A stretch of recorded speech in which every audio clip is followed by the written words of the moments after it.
going to try to do this relatively spoiler light, and if you want a really spoiler version of my take on Prometheus, you can go to substream.com on Friday, because I'll be writing a really long review of this thing too. I've been waiting for this movie for a long time, and I'm thrilled to be able to say, I think Prometheus is terrific. Like, I think this is a really great film. I suspect a lot of the audience is going to be divided on this movie, and that some of the audience will find that it is lacking in comparison to its most direct antecedent, which is, of course, Alien. That's not really a fair matchup.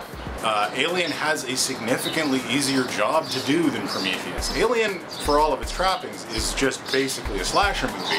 It's using science fiction to get at what its slasher is, but it's never stopping to consider the implications of any of its concepts. It's just trying to scare the hell out of you.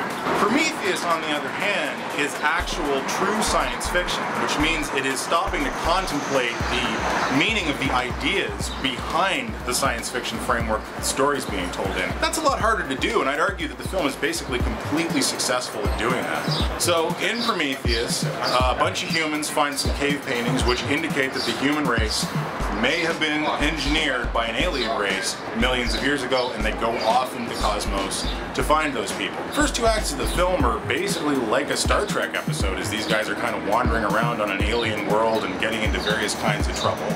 And then the movie just goes berserk. Like, the third act of this movie is incredibly intense. It actually kind of gave me a window into what it would have been like to watch Alien in 1979.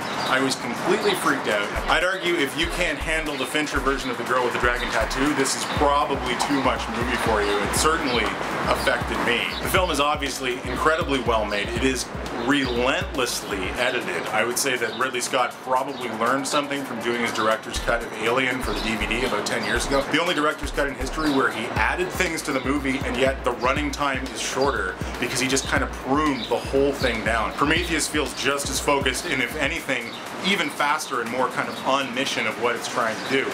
It is also, and this will surprise no one, pictorially gorgeous. The art direction is phenomenal, and the photography by Darius Wolski, who is actually one of my favorite cinematographers, is just jaw-dropping. See it in 2D, see it in 3D, it is well worth your time and your eyeballs on that level alone. But say you didn't want to watch Prometheus, what should you watch instead?